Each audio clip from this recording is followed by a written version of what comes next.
At the end of the 19th century, major world navies were busy, among other things, with the development and construction of armored cruisers, essentially smaller but faster versions of the battleships of the period. Italy and the Regia Marina ventured in this field with the laying down of the Marco Polo in 1890, followed in 1892 by the 2 units of the Vettor Pisani class. At the end of the century, followed the 3 units of the Garibaldi class, then in 1905 the 2 Pisa, and finally the 2 San Giorgio. The last units of this type built in Italy and both launched in 1908. San Giorgio and San Marco were essentially an improved version of the Pisa-class armored cruisers. They had similar dimensions and identical armament, consisting of 4 254mm guns in 2 twin turrets, one forward and one aft, 8 190mm guns in 4 twin turrets, 2 per side, 18 76mm guns in single mounts made up the secondary armament. There were also some machine guns and 3 torpedo tubes.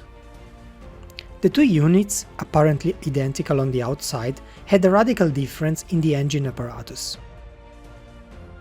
The San Giorgio was equipped with 2 classical vertical triple expansion engines, driving 2 propellers, while the San Marco was equipped on an experimental basis with 2 groups of turbines, driving 4 propellers. Their construction proceeded slowly, which was not an uncommon thing for the Italian shipbuilding industry of the time. As a result, the San Giorgio entered service in 1910 and the San Marco in 1911.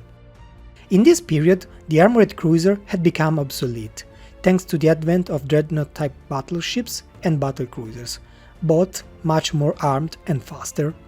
Despite this gloomy panorama, the San Giorgio, the protagonist of this video, will have a long and honored career, lasting 31 years.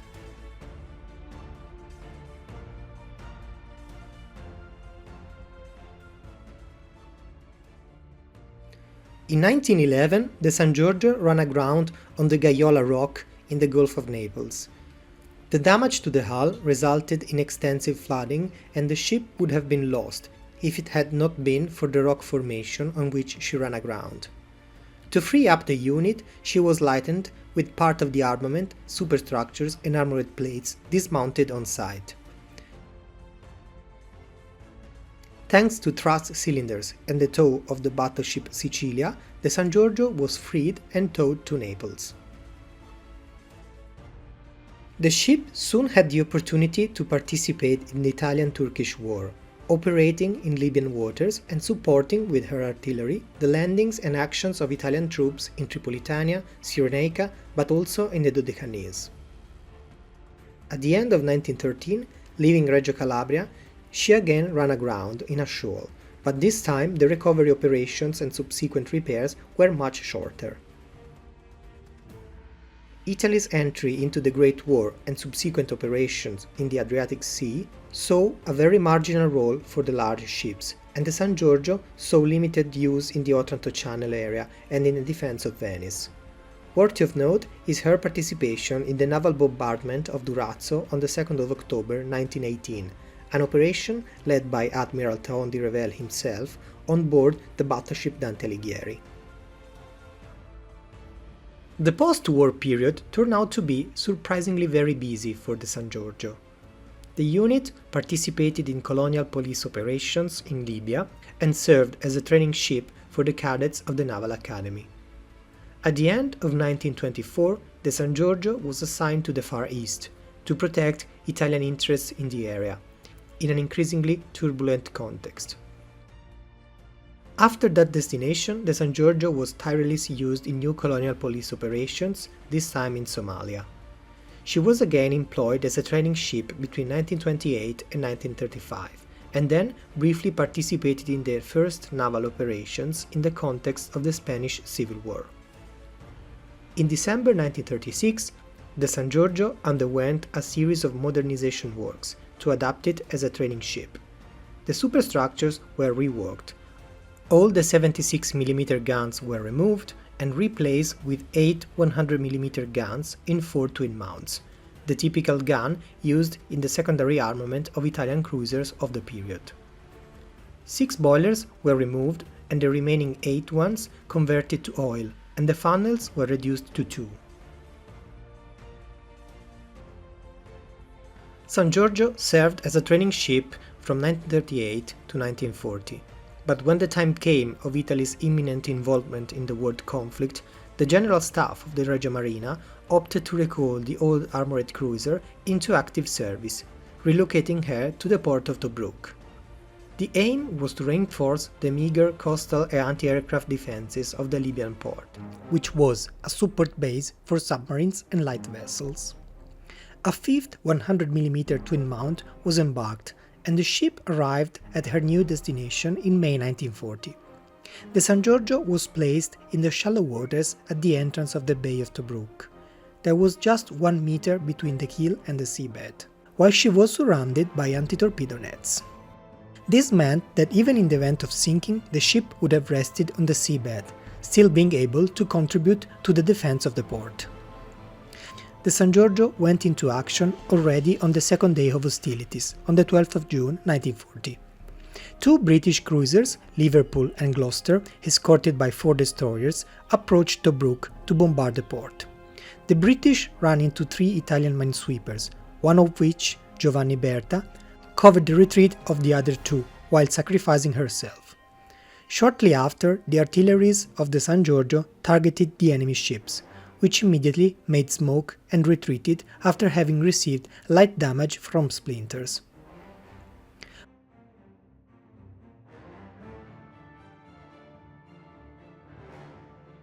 On the 19th of June, a British submarine tried to torpedo the old cruiser in port, but with no results.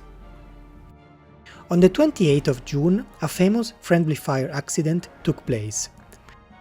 The San Giorgio intervened with her guns to counter an incursion by 12 enemy bombers, and then opened fire on another plane that suddenly appeared and had not made any signs of recognition. This was the plane carrying the Italian governor of Libya, Italo Balbo. Balbo's plane was hit when he was about to land on Tobruk's airport, and it is very likely that he was shot down by the anti-aircraft batteries of the airport.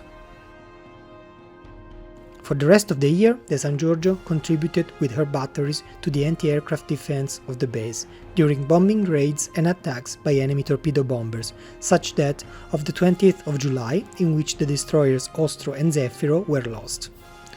For her part, San Giorgio claimed the shooting down of 47 enemy planes. In late 1940, the situation in North Africa rapidly deteriorated for the Italian army. The troops entrenched at Sidi el-Barrani faced the British counter-offensive, Operation Compass, and pushed the Italians back, transforming the retreat into a rout. In January 1941, the British forces were approaching Tobruk, and from the 16th of January onwards, the San Giorgio relentlessly opened fire against the British forward units at the outskirts of the city. The fire was not so effective given the poor visibility and the absence of observers. On the 20th of January, it was clear that the city would have fallen soon, and that the old armored cruiser could have done nothing to stop it. The Navy command in Tobruk asked the General Staff in Rome what to do with the San Giorgio. Supermarina left the final decision to Marshal Graziani, superior commander of the forces in Libya, and he wanted the San Giorgio to be committed to the last stand defense of the city, firing all its remaining ammunition. On the 21st of January, the San Giorgio fired her last volleys against moving enemy targets that had breached the city's defenses.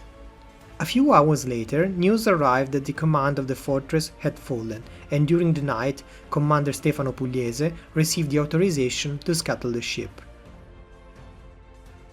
The crew disembarked under the cover of the night, and then Commander Pugliese himself and 5 other men mined the ammunition depots of the San Giorgio. However, when the time ran out, the expected explosion did not occur. Commander Pugliese returned on board together with his small group of men, and they found out that the fuses had gone out. On the second attempt, the depots blew up, but 2 men died in the fires and explosions, while Commander Pugliese was injured. Enveloped by flames, the San Giorgio settled on the shallow seabed, listing slightly to port. The commander and almost all of the crew were taken prisoners, except for 5 men who escaped aboard a fishing boat and reached the Italian coast after 4 days, taking the ship's battle flag to safety with them. The wreck of the San Giorgio remained on the surface in her place for the rest of the conflict. Following her sinking, 39 unexploded torpedoes were found among the nets and the seabed surrounding her position. When the Italians returned to Tobruk in 1942, they were able to recover 3 100mm guns from the wreck. After the war, in 1951, an Italian company provided for the recovery and towing of the wreck for demolition. During the journey, however, the tow cables broke, and the San Giorgio escaped the shame of the blowtorch forever, finally going to rest on the seabed, almost half a century after her design.